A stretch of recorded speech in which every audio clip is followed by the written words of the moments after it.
जो आमीन। हालात हैं हाँ, सैलाब से, अल्लाह ताला सबको बचा के रखे सबको ना, बचा क्योंकि के रखे, ऊपर से आसमान एग्जैक्टली। की बारिश है और नीचे से फिर आपको पता है कि ग्लेशियर की मेल्टिंग के बायस जो अ, बड़े पैमाने पर तबाही हो बिल्कुल रही है, ऐसे ही है, ये ये सबके सब लिए जो है ना इन्वायरमेंटल चेंज की खतरे की वजह से घंटी है, है। क्लाइमेट चेंज की वजह से सब कुछ है। इसी पर बात करने के लिए एक्सपर्ट है हमारे साथ इन्वायरमेंटिस्ट डॉक्टर परवेज़ ज़मीर साहब, माहिर माहौलियात, हमारे साथ मौजूद हैं। डॉक्टर साहब, बहुत शुक्रिया आपके वक्त के लिए। फरमाइएगा, अब ये जो चेंजेस आ रहे हैं क्लाइमेट चेंज के हवाले से, और पाकिस्तान, इंडिया या थर्ड वर्ल्ड कंट्रीज़, बल्कि जो डेवलप कंट्रीज़ हैं उनको भी यहाँ तो शदीद गर्मी देखने को पड़ रही है, यहाँ पर बारिशें देखने को पड़ रही हैं। हम कितना ओजोन लेयर्स को, अपने ग्लेशियर्स को अपनी पोल्यूशन की वजह से डैमेज कर चुके हैं, और कितना संगीन ये मामला है। ये इंतहाई संगीन मामला है कि जो आईपीसीसी की रिसेंट रिपोर्ट है और करंटली कौन सा फिनोमेना इसके ऊपर असरअंदाज हो रहा है वो अल नीनो का है। ये जो ओशन टेम्परेचर्स हैं ना जी, ये बढ़ते हैं, उसकी वजह से ये जो सी ना सिचुएशन राइट। पैदा हो रही है। और साथ साथ ही जो सा ना मैं समझता हूँ कि हमारे दोनों पीडीएमए पाकिस्तान डिपार्टमेंट और ये तो कह रहे थे साहब कि जी बहुत ये नॉर्मल किस्म का जो सा ना नॉर्मल बारिशें होंगी या बिलो नॉर्मल होंगी। तो इससे यही पता लगता है कि जौन सी ना इसकी प्रिडिक्शन जौन सी ना ये बारिश की या इतनी जो एक्सट्रीम फिनोमेना है उसको कहते हैं क्लाइमेट चेंज रिलेटेड वेदर का जौन सा है उसको प्रिडिक्ट करना आसान नहीं है।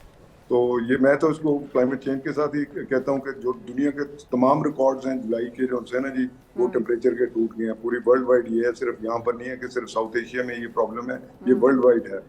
तो अभी तो सवेरिटी आपने मेरे ख्याल ये अभी शुरुआत है, ये 14 तारीख से आगे जो सा ना ये बारिशों का एक और स्पेल आएगा। तो मैं अभी इसके अंदर देख रहा था डेटा जो से इंटरनेशनल भी देख रहा हूँ, उसमें ये कि 14 के बाद जॉनसन है और सवेरिटी इसके अंदर मानसून के अंदर आएगी, जिससे ये सूरत और सूरत जॉनसी और गंभीर हो जाएगी। अच्छा सर, ये बताएं कि यकीनन जिस तरह आपने कहा कि खदशात तो मौजूद हैं, एक और बारिशों का स्पेल आएगा, पहले ही अभी पिछले साल की सैलाब की तबाहकारियों से हम बाहर नहीं निकले हैं, वहाँ पर अभी तक रिहेबिलिटेशन का काम जारी है। सर अब इन फर्दर हमें करना क्या होगा? हुकूमती सतह पर जो काम करने के होते हैं, हम अपनी तमाम तर नालायकी, तमाम तर नाअहली का खमियाजा क्लाइमेट चेंज के ऊपर तो नहीं डाल सकते, कुछ पेशगी काम करने के होते हैं। अब आप क्या समझते हैं गवर्नमेंट के लेवल पर क्या इकदाम होने चाहिए कि जो हमारा जो ये जो नुकसान है, जो डैमेज है, वो तो कम अज़ कम मिनिमाइज हो? देखिए जी, पहले तो है हार्म्स वे के अंदर जो से लोग हैं ना, इनको यहाँ पर आप ना बसने दें।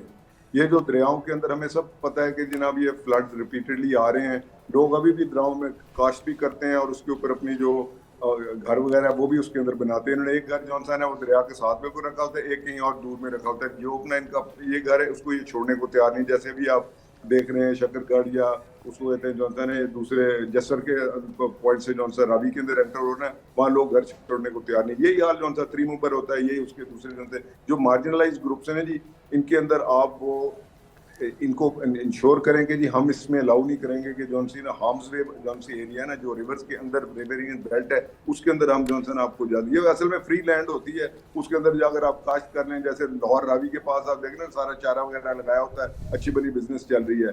फिर जो ही एकदम आता है तो उसमें सारे का सारा एफर्ट जौन सा ना वो गवर्नमेंट को करना पड़ता है कि जिन लोगों को निकालने बहुत सारा है जो निकलना भी नहीं चाहते।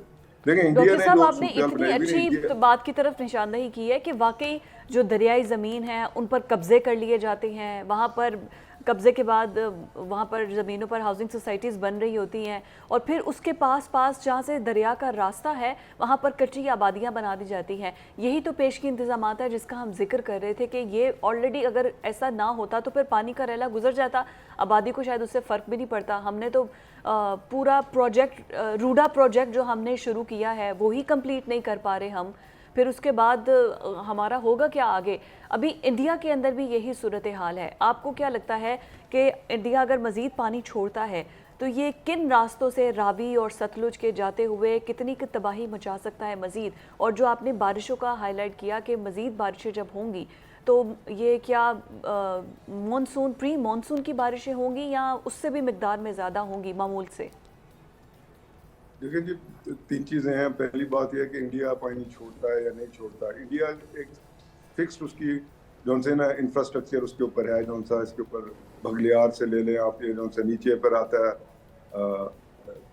जो इसके अपने हैं, जो इसके बिराजी स्ट्रक्चर्स हैं, उसके अंदर एक फिक्स्ड अमाउंट है जो आप उसके अंदर सेव कर सकते हैं। इंडिया पहले वो पानी को स्टोर करता है, जो एक्सेस वाटर होगा वो ऊपर तो जा नहीं सकता, उसने नीचे पाकिस्तान की तरफ आना है। तो पाकिस्तान बजाय उसके ऊपर चीखो पुकार सिर्फ करे ये कि जी हमें बताया नहीं जाता। बहुत इजी है ये देखना कि जी इंडिया पानी छोड़ेगा कि नहीं छोड़ेगा, इंडिया को बताने की हमें जरूरत नहीं है। अगर इतनी बारिश होगी हमें इधर से हम एस्टिमेट कर सकते हैं बहुत इजीली कि जनाब इंडिया के जान से जो इंफ्रास्ट्रक्चर है वो टोटली पानी फुल कैपेसिटी के ऊपर चल रहा है। अब ये क्या करेगा, पानी हमारी तरफ छोड़ेगा ना। जी। तो उसकी प्रेपरेशन जो है ना, ये जो प्री वार्निंग है, ये इसके लिए पाकिस्तान खुद भी अपने अंदर जो है ना कैपेबिलिटी बने। हमारे पास इंटेलेक्चुअल कैपेबिलिटी है, we can easily estimate those things. तो सिर्फ ये ब्लेम गेम नहीं होनी चाहिए। देखें पानी को एक अपॉर्चुनिटी भी आप समझें, जी, जितनी हमारी जो है एग्जैक्टली। ये दरियाओं के, हाँ जी, उसको एक अपॉर्चुनिटी भी प्लीज समझें।